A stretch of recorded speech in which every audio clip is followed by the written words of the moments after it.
Good morning, everybody. Hello. Good morning, sir. Good morning. Good morning, sir. Good morning.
Good morning once again.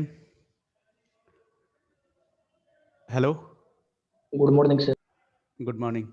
Hello, good morning, sir. Good morning. Right now, there are total 25 students. So after the joining of remaining students, we will have some discussion. Do you remember our last lecture?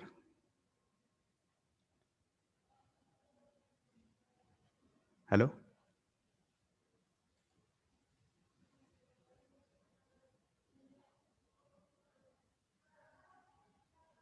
Hello. Hello, sir. I'm asking, do you remember our last lecture? Yes, sir.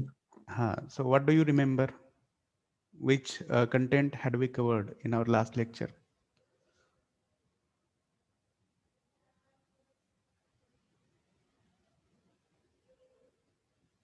Anyone?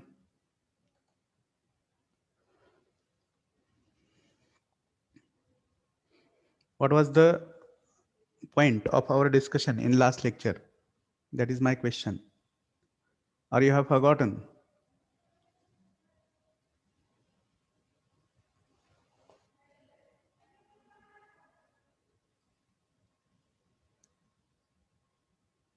Anyone, please go ahead and tell which part had we covered in our last lecture.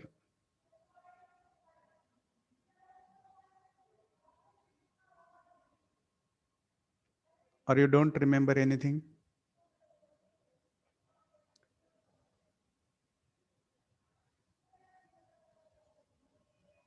Mihir, one way. Hello. One way, Mihir. Hello, sir. Had you attended my last lecture? Hi, sir. So which part had we covered? Communication orientation. Orientation of communication. Very good. And which things had we discussed at that time?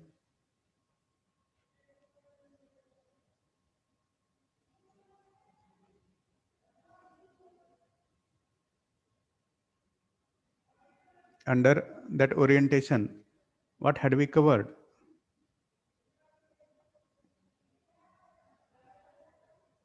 What is business communication? Very good. Verbal to non-verbal. Correct. Verbal communication, non-verbal communication. Further, we had seen the organizational structure. Yes or no? Yes or no? Yes, sir. Please answer. There should not be one-way communication. Just I am speaking and you are just listening. That is not a, I think, a good picture. You have to speak something, maybe right or wrong, doesn't matter. Okay. So in addition to Forms that, of professional oral communication. correct. Different forms of professional oral communication. Then different forms of professional written communication. Yes or no? Yes, Formal sir. and Yes, sir. informal. Correct. Formal, informal, right? So that was just one type of orientation of what business communication is. So is my screen visible now? Yes. Yes, sir. Yes, sir. Okay. Yes, sir. So let's go ahead with our actual syllabus for this semester. You can see here the code of our subject is C116 and the title is communication skills. So let's go through this teaching scheme and examination scheme of our subject. So here you can see there is only one theory lecture in a week and which carries 1 credit. And for laboratory, there are 2 hours per week and it carries 1 credit. Further examination scheme is like ISE, that is in semester examination for 25 marks, and ICA, that is internal continuous assessment, that is for 25 marks. So this is our teaching scheme and examination scheme. Do you take the screenshots? Hello? Yes, sir. Please keep on taking Yes, the sir. screenshots. So whenever you are free, you will be able to go through the content. Okay. Then let's understand what this in-semester evaluation, that is ISC, is. I think with reference to your other subjects, you have understood what ISC is. So here we can see ISC shall be based on 3 theory examinations conducted at institute level covering above curriculum. So whatever the curriculum is, we are going to see. So there will be 3 theory examinations under ISC, and examinations shall include sufficient questions covering all topics or subtopics. तर याच्यामध्ये आपल्याला 3 theory examinations असणार आहेत and each examination will be of 25 marks. तर अशा एकूण 75 मार्क्ससाठी आपण 3 ISC taste सोडवणार आहोत. So that is the part of ISC. The next one is ICA, that is internal continuous assessment. तर याच्यामध्ये काय असणार आहे बघा, की जे आपल्यासाठी 25 मार्क्ससाठी आहे ते. ICA shall be based on performance of the student during the laboratory sessions in language lab covering minimum 12 exercises. तर याच्यामध्ये आपल्याला एक असाइनमेंट बुक असेल आणि टोटल 12 असाइनमेंट्स असतील. त्या असाइनमेंट्स आपण लॅब सेशन्सच्या दरम्यान कव्हर करणार आहोत. So this way this credit system is there, this examination system is there. So I hope you have understood this. And time to time you will get the notifications regarding these examinations and when we are going to start these exercises and whatever. So we need not to worry about this content very much right now. On time to time basis, you will get further information. So let's go ahead for the next part, that is course objectives. Can anyone tell what objectives are? Objectives म्हणजे काय असतात? इतर subjects मध्ये पण तुम्ही हे objective शिकलेले आहात, सांगा बघू. ऑब्जेक्टिव्ह म्हणजे काय? Purpose, intention, anyone? Is my screen visible to you? Yes, sir. Okay, Yes, Yes, sir. sir. good. तर सांगा, कोण सांगेल ऑब्जेक्टिव्ह म्हणजे काय?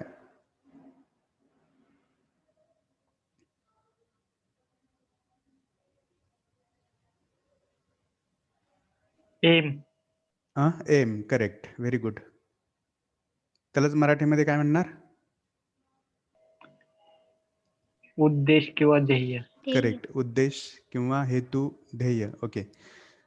तर आपण इथं बेसिकली हे समजून घेऊया की तुमच्या इंजिनिअरिंग फर्स्ट सेमिस्टरच्या सिलेबसमध्ये हा जो विषय कम्युनिकेशन स्किल्स ॲड केला गेलेला आहे, त्याच्यामागे काय उद्देश आहेत, काय हेतू आहेत? आजकाल जे शिक्षण आहे ते काहीतरी पर्पजनीच आपण घेतोय, हे आपण बेसिकली लक्षात घेऊयात. किंवा त्याच्यामागे काहीतरी आपला हेतू आहे किंवा काहीतरी उद्देश आहेत, म्हणून हा विषय आपल्यासाठी ठेवलेला आहे. तर त्याच्यामध्ये पहिलं दिसतंय बघा, to make students understand English grammar and its application in communication. तर हा सिलेबस ठेवण्यामागं, हा विषय तुमच्यासाठी ठेवण्यामागं पहिला उद्देश आहे की to make students understand English grammar. इंग्रजीचं व्याकरण काय आहे ते आपल्याला समजलं पाहिजे. And its application in communication. आणि जे काही रूल्स आहेत, जे काही नियम आहेत व्याकरणाचे, ते व्याकरणाचे नियम आपल्या कम्युनिकेशनमध्ये रिफ्लेक्ट झाले पाहिजेत किंवा त्या रूल्सचं आपल्या कम्युनिकेशनमध्ये ॲप्लिकेशन झालं पाहिजे, हे अपेक्षित आहे. So is grammar important in communication? What do you feel? Yes, sir. Can there be Yes, sir. pure communication without grammar? No, sir. Yes. No. Very good. So you are on the right track. Let's go to next objective, to develop writing skills among students. बघा, तर हे पण आपल्यासाठी एक गरजेची गोष्ट आहे. आपण ओरिएंटेशनमध्ये बघितलं की प्रोफेशनल रिटन कम्युनिकेशनचे कोणते कोणते वेगवेगळे प्रकार आहेत, आणि त्या सगळ्या प्रकारामध्ये तुम्हाला ॲज अ प्रोफेशनल म्हणून लिहायचं आहे. There may be notices, there may be emails, there may be text messages, there may be other reports, there may be some kind of letters. So as a professional you need to acquire that skill of written communication. So that is the second purpose behind this syllabus. Then the third purpose is to develop and enhance oral communication skills of students. बघा, तिसरा उद्देश काय आहे? To develop म्हणजे ते विकसित करणं, enhance म्हणजे त्याची वाढ करणं. कशाची? तर oral communication skills among students. So already we have seen different forms of professional oral communication. Do you remember those forms? Yes, sir. Which are those forms? Tell me, please.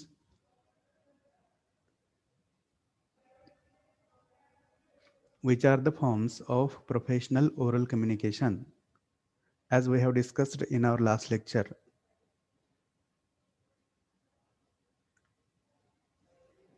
Meetings, Very good. interview, Very good. Correct. Further,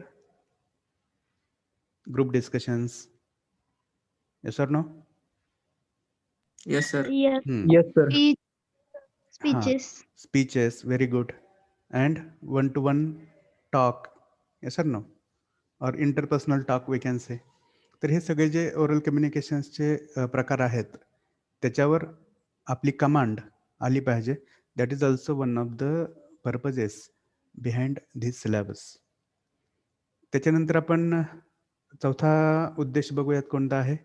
to nurture reading and comprehension skills of the students.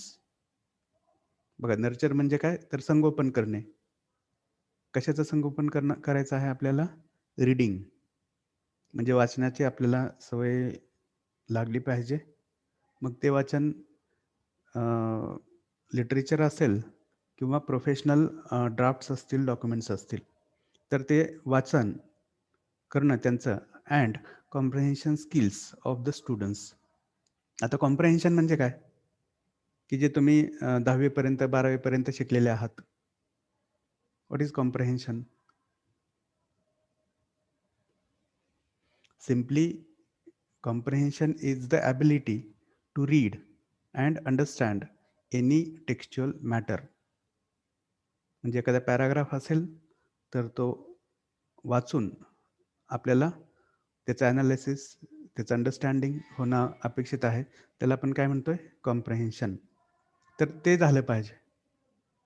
कारण तुम्हाला प्रोफेशनमध्ये अनेक सारे documents, अनेक सारे reports, अनेक सारे letters, emails सगळे वाचावे लागतात आणि ते समजून घ्यावे लागतात आणि ते समजून तुम्हाला योग्य ती ॲक्शन पुढे करावी लागते. असं नाही की नुसतं डोळं फिरवलं आणि आत काय आहे ते समजलंच नाही. जोपर्यंत जे काही आपण वाचतोय त्याचं अंडरस्टँडिंग होत नाही तोपर्यंत आपल्याकडून कोणताही डिसिजन घेतला जाणार नाही किंवा घेतला जाऊ शकत नाही. That is the beauty of comprehension. तर ते आपल्याला जमलं पाहिजे. Then the fifth purpose is to prepare students for professional written communication. तर व्यावसायिक जे लेखी संभाषण आहे त्याच्यासाठी तुमचं प्रिपरेशन करणं, तुम्हाला बनवणं हा पण या सिलेबस मागचा उद्देश आहे. Then the sixth purpose is to prepare students for competitive exams with focus on verbal ability. आता तुम्हाला हे माहिती आहे की ज्या कोणत्या कॉम्पिटिटिव्ह एक्झामिनेशन्स असतात त्याच्यामध्ये व्हर्बल ॲबिलिटीवरचे, भाषेवरचे, इंग्लिशवरचे, ग्रामरवरचे प्रश्न असतात. आता तुम्ही MPSC घेतलं तर त्याच्यामध्ये प्रिलिमिनरी एक्झामिनेशन असते किंवा मेन एक्झामिनेशन असते. तर त्याच्यामध्ये ठराविक प्रश्न हे नक्कीच कॉम्प्रेन्शनवर काही प्रश्न असतात, त्याच्यानंतर व्होकॅब्लरीवर काही प्रश्न असतात. म्हणजे जी तुमची शाब्दिक क्षमता आहे, भाषिक क्षमता आहे किंवा भाषिक कौशल्य आहेत त्याच्यावर आधारित बरेच सारे प्रश्न असतात. ते तुम्हाला योग्यपणे सोडवता आले पाहिजेत. हा सुद्धा या सिलेबस डिझायनिंगच्या मागचा उद्देश आहे. So are you clear with the objectives of our subject? Yes, sir. Everybody? Yes, sir. Yes, sir. Just unmute yourself and say yes. Or if not understood, then say no. Unmute yourself. All should unmute. Yes, sir. Yes, sir. Yes, sir. Yes, Yes, sir. sir. Very good. Yes, sir. So let's go further for the course outcomes. So do you know the term outcomes? Outcomes काय असतात? Effect, outcome, end product. बघा हे शब्द तुम्ही ऐकलेले असतील. Results. सांगा.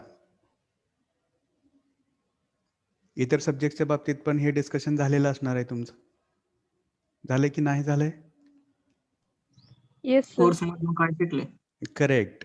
या कोर्समधून काय शिकले किंवा हा कोर्स शिकून झाल्यानंतर तुमच्याकडून कोणत्या कोणत्या अपेक्षा आहेत, कोणत्या कोणत्या गोष्टी तुमच्या व्यक्तिमत्वामध्ये आल्या पाहिजेत, त्या गोष्टी या कोर्स आउटकम्समध्ये कॅल्क्युलेट केल्या जातात. मग तुमच्याकडून काय अपेक्षित आहे हे कोर्स शिकल्यानंतर? तर पहिलं आउटकम आहे बघा, frame grammatically correct sentences for day to day communication. बघा आता हे खूप महत्त्वाचा आउटकम आहे. फ्रेम म्हणजे काय? डिझाईन करणं, तयार करणं, बनवणं. ग्रामॅटिकली करेक्ट सेंटेन्सेस म्हणजे व्याकरणदृष्ट्या योग्य, अचूक असणारी वाक्य बनवता आली पाहिजेत. कशासाठी? For day to day communication. म्हणजे काय? आपले जे दैनंदिन संभाषण आहे त्याच्यामध्ये व्याकरणदृष्ट्या करेक्ट वाक्य बनवता आली पाहिजेत. दुसरा आउटकम आहे, use numerous appropriate words and sentences in return communication. Numerous म्हणजे काय? तर असंख्य, भरपूर सारे शब्द तुम्हाला वापरता आले पाहिजेत. ॲप्रोप्रिएट म्हणजे योग्य शब्द वापरता आले पाहिजेत. कशामध्ये? इन रिटन कम्युनिकेशन, लेखी संभाषणामध्ये.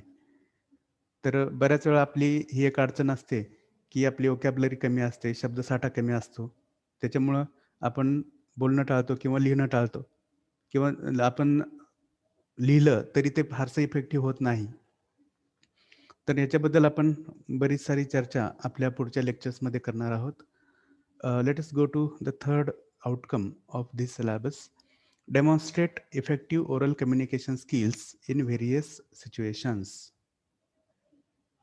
बघा, हा कोर्स शिकून झाल्यानंतर तुमच्या व्यक्तिमत्वातून एक रिफ्लेक्ट झालं पाहिजे. काय रिफ्लेक्ट झालं पाहिजे? तर तुमचं कम्युनिकेशन हे इफेक्टिव्ह असलं पाहिजे इन व्हेरियस सिच्युएशन्स. मग त्या सिच्युएशन्स फॉर्मल असतील किंवा इनफॉर्मल असतील. म्हणजे योग्य वेळी योग्य पद्धतीनं बोलणं हे तुमच्याकडून अपेक्षित आहे. Then the fourth course outcome is read, comprehend and answer the questions based on a passage. म्हणजे काय? तर जे कॉम्प्रेन्शन आत्ता आपण डिस्कस केलं की एखादा पॅराग्राफ वाचणं, तो समजून घेणं आणि त्या पॅराग्राफवर आधारित असणारे जे प्रश्न आहेत ते प्रश्न सोडवता येणं. तर मला वाटतं तुम्ही 10वी पर्यंत वगैरे या गोष्टी केलेल्या आहेत. The same thing is again required for your better future, for your better career. आणि ह्याच्यामध्ये बघा, रीडिंग बिटवीन द लाईन्स हा एक भाग असतोय. माहिती आहे का कोणाला हे काय असते? What is reading between the lines? Can anyone?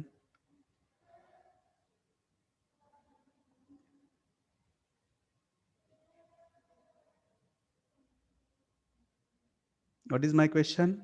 What is reading between the lines म्हणजे काय?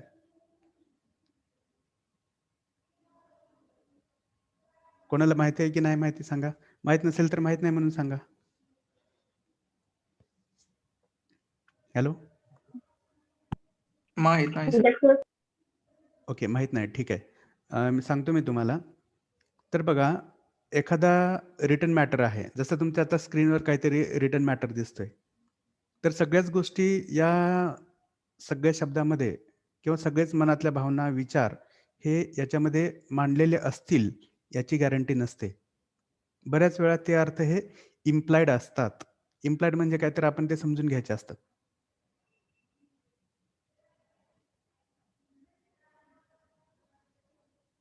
असं असतं की नाही सांगा, कम्युनिकेशनमध्ये किंवा रिटन मॅटरमध्ये? Yes sir. हां, तर त्याच्या पलीकडचा अर्थ बघा, शब्दांच्या पलीकडचा अर्थ समजून घेणं म्हणजे काय? तर रीडिंग बिटवीन द लाईन्स. एवढं सोपं आहे. समजते? Yes sir. हां, जसं की बघा, एक साधं एक्झाम्पल सांगतो तुम्हाला. समजा कॉलेज सुटल्यानंतर तुम्ही घरी जाता आणि आईला म्हणता की आई मला खूप भूक लागली आहे. तुम्ही काय म्हणता? काय म्हणता? सांगितलं की मी आत्ता, जस्ट रिपीट इट. खूप भूक लागली आहे. हां, भूक करेक्ट. लागली आहे. आई खूप भूक लागलेली आहे. मग आई काय करते? तुम्ही असं सांगितलेलं असतं की मला काहीतरी खायला दे, सांगितलेलं नसतं. पण तुम्ही खूप भूक लागली असं म्हटल्यानंतर आई काहीतरी तुम्हाला आणून देते, एक प्लेट देते, काहीतरी आणून देते. मग तुम्ही सांगितलेलं असतं का प्लेट दे म्हणून किंवा काहीतरी खायला दे म्हणून? नाही. नसतं, लक्षात घ्या. तुम्ही सांगितलेलं नसतं, पण that mother understands the implied meaning of your communication, of your sentence. तुम्ही भूक लागली आहे असं म्हणण्याचा जो मतिता अर्थ आहे, मतिता अर्थ समजते सगळ्यांना की जो हिडन आहे? येस. करेक्ट. तो अर्थ समोरचा समजून घेतो आणि त्याच्यानुसार कृती करतो. मग आई तेच करते की that mother reads or understands between the lines. बघा, तर हे पण आपल्याला जमलं पाहिजे. Well, let's go ahead for the next outcome, that is draft letters. That is fifth outcome. Draft letters, emails, write paragraphs and essays with appropriate content and context.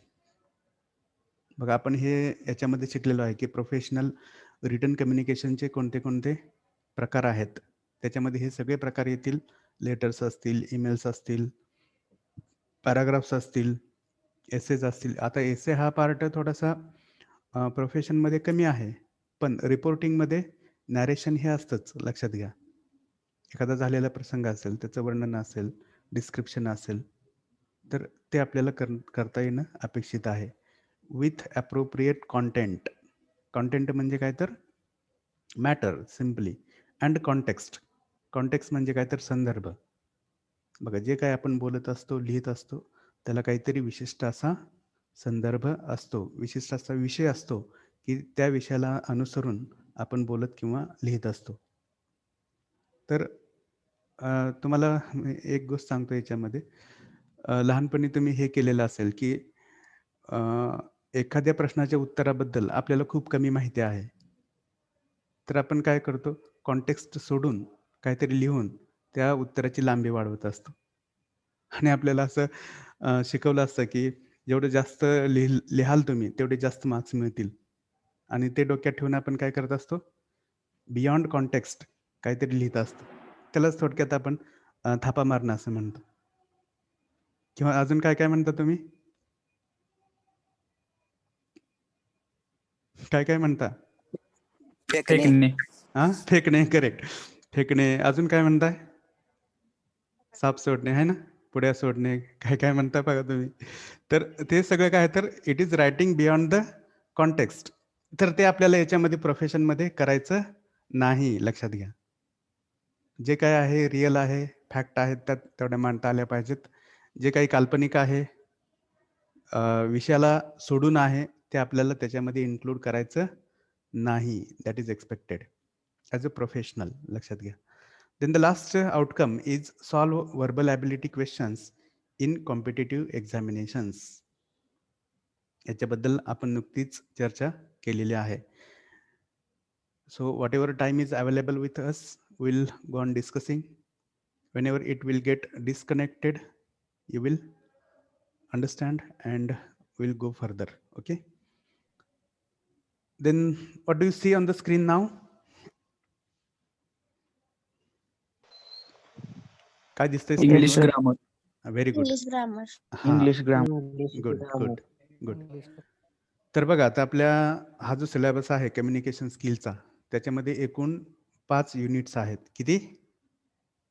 5 units. Five. हां, and among those 5 units this is the first unit, English grammar. त्याच्यामध्ये पहिला part दिसतोय बघा 1.1 मध्ये articles. माहिती आहेत कोणते articles आहेत, त्यांना मराठीमध्ये काय म्हणतात? कोणतं आर्टिकल आपण कोणत्या सिच्युएशनमध्ये वापरतो? उपपदे. and the. Very good, A is Very A good. and the. Very good. A, an आणि द. आपले 10 मिनिटं राहिलेले आहेत, त्याच्यामध्ये जेवढं डिस्कशन होईल तेवढं आपण करूयात. ओके. Yes, sir. तर ही उपपदं कोणत्या कोणत्या संदर्भात आपण वापरत असतो? आपण अ कुठं वापरत असतो, ॲन कुठं वापरत असतो? नाव असेल तर ए वापरायचं. हां, ए ई आय ओ यू हे स्वर असतील तर ॲन वापरायचं. Very good. आणि एकच वस्तू असेल जी दर्शवतो आपण, हां, जगात एकच असेल म्हणजे त्याला द वापरायचं. Very good. So you have good sense of articles. Very good. तर बघा, आपण आपला पहिला वर्ग आठवा. पहिलीत आपण शिकलोय बघा, अ पासून तर आ पर्यंत शिकलोय Yes, की sir. नाही? Yes, sir. Yes, sir. कोणीतरी एकदा रिपीट करेल? करा. अ, हां नाऊन बद्दल वापरायचं. हां, नाऊनबद्दल पण असेल, नाऊनच्या आधी पण असेल आणि ॲडजेक्टिव्हच्या पण आधी असेल, लक्षात घ्या. हे जे आर्टिकल्स आहेत, they are used before nouns as well as before adjectives. आपण असं म्हणतो की अ क्लेवर स्टुडंट, आहे की नाही? अ बॉय जेव्हा म्हणतो तेव्हा बॉय हा नाऊन असतो. अ क्लेवर बॉय जेव्हा असं म्हणतो तेव्हा क्लेवर हे काय असतं? ॲडजेक्टिव्ह. ऍडजेक्टिव्ह. करेक्ट, लक्षात घ्या.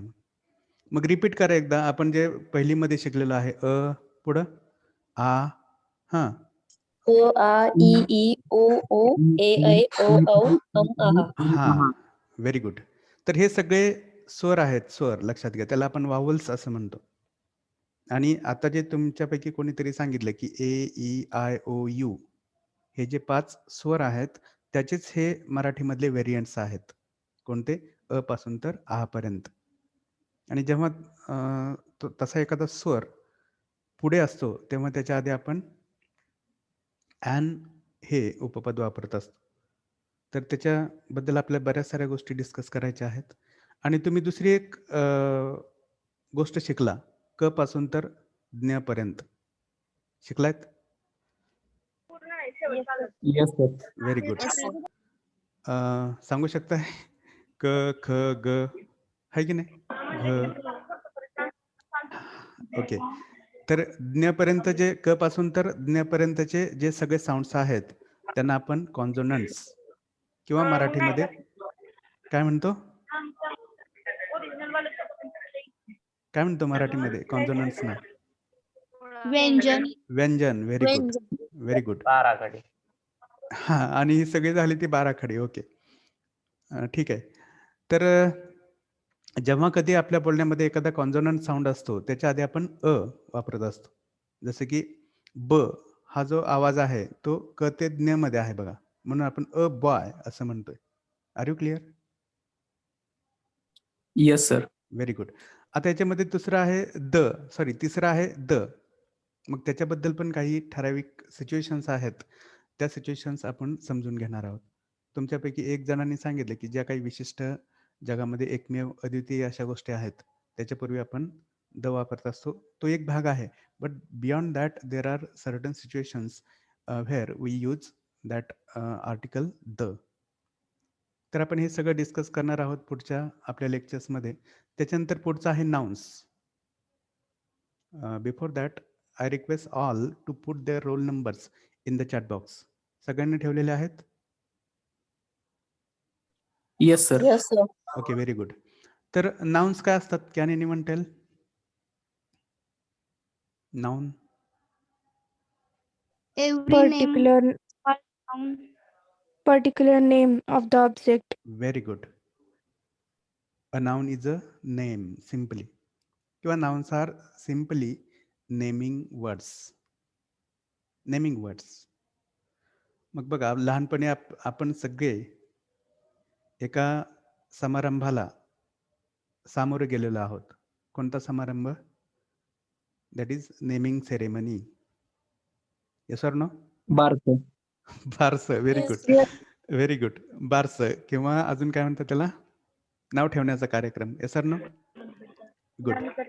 येस मग सर. हे कशासाठी नाव देतात तो आपल्याला माणसं? का करतात हे? की उगीच असं असतं का की पाहुण्यांना पण काही कामं नाहीत, आपल्याला पण काही काम नाही, चला एन्जॉय करू, असं आहे का त्याच्यामागे? की काही पर्पज आहे त्याच्यामागे? ओळखण्यासाठी. Very good. आपली एक युनिक ओळख व्हावी यासाठी ते नाव गरजेचं असतं, लक्षात घ्या. आणि आपल्या आजूबाजूला जे काही आपल्याला दिसतंय, आपल्या डोळ्यांना दिसतंय, किंवा कधी कधी जे दिसत नाही, त्या प्रत्येक गोष्टीला आपण नाव दिलेलं आहे. आणि तेच नाव हे आपल्या कम्युनिकेशनचा फार मोठा महत्वाचा घटक आहे. Do you agree with me? yes, sir. Yes sir. आणि नाहीतर आणि कधी कधी असं होतं बघा, जर आपल्याला हे नाव माहीत नसलं तर आपण म्हणत असतो बघा, हां ते ते ते हे हे हे ते नाही ते ते तसलं तसलं म्हणतो की नाही. काय म्हणतो? तर आपल्याला ते विशिष्ट शब्द माहीत नसतो, आहे की नाही? Yes sir. हां, आणि तुमच्या या टेक्नॉलॉजीनं वेगवेगळे प्रॉडक्ट्स तुम्हाला दिलेले आहेत. टेक्नॉलॉजी काय करते? तर प्रॉडक्ट्स निर्मिती करते आणि ते प्रत्येकाला नाव देते.